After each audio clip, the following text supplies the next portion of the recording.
You are a suitcase, which means today begins with somebody testing physics against illusion. Can you hold one more shirt? No. The shirt goes in anyway. Then shoes, a hairdryer, a charger, a heavy metal souvenir, chocolates, and one bottle of shampoo whose cap has the confidence of a toddler holding a full glass of milk. Your zipper refuses to close, so your owner sits on your face. One sock escapes. Smartest object in the room. Your handle groans, your shell bends, and the shampoo disappears beneath a clean white shirt like a tiny coconut-scented time bomb. You have not left the bedroom, and you are already under maximum structural tension. But congratulations, you survived packing. Now the only person you trust is going to hand you to strangers. At check-in, you are placed on a scale where everybody studies your weight like you have committed a financial crime. You pass barely. A paper tag is wrapped around your handle. It is less a passport and more a name tag expected to survive grease, rain, lasers, rollers, and violence. Then your owner lets go. The belt moves. You reach backward. Your owner waves. That is not rescue. A black rubber curtain swallows you, and the airport immediately drops you wheel first onto another belt. A laser reads your tag. Every scan is basically you screaming, "I am still here. Please do not send me to Cleveland." But the airport has a more personal question. What are you hiding? The answer is clothes, cables, a hairdryer, and one dense metal souvenir that your owner absolutely did not need. Together, they produce the world's least convincing alibi. So you are pulled away while innocent bags glide past. A stranger opens you. There is no privacy curtain. Your underwear meets airport lighting. Your badly folded shirts are judged in silence. The chocolates are exposed. The shampoo cap continues pretending to be trustworthy. The stranger closes you and sends you back. You have been cleared of wrongdoing. Your dignity remains under investigation. The belts accelerate. Left, right, down, faster. This is a subterranean roller coaster with no seatbelt and no height requirement because nobody asked whether you wanted to ride. A metal arm suddenly slaps you sideways onto another track. You did not ask to turn left. The laser says you turn left. But your owner has airport anxiety and arrived 3 hours early. So instead of reaching the plane, you are lifted into solitary confinement, a cold metal shelf in a windowless room filled with silent rectangles. You wait in the dark. Then, without warning, the floor releases you. Apparently checkout was at 4. The belt ends at a chute.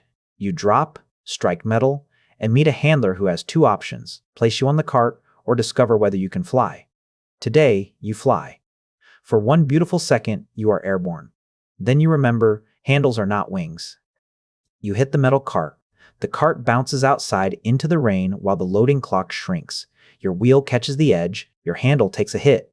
Water finds the zipper your owner forced shut with body weight. Then a heavier suitcase lands on top. The paper tag knows exactly where you are. Your crushed corner finds this information useless. Inside the plane, you are buried beneath a wall of luggage in a cold, dark hold. At last, nobody is touching you. Then the airplane takes off. Everything vibrates. The bags settle. The suitcase above presses into your shell. Inside, the shampoo rolls against a shoe. The cap gives up. The clean white shirt begins marinating. Digitally, you are having an excellent day. Physically, you smell like coconut regret. The plane lands, and for one hopeful moment you think the worst is over. Then you hear the most frightening word in luggage travel. Connection. Your owner walks through the terminal holding a $7 latte. You are thrown onto a cart in a frantic race against a closing cargo door. Your owner takes a sip. You hit a belt.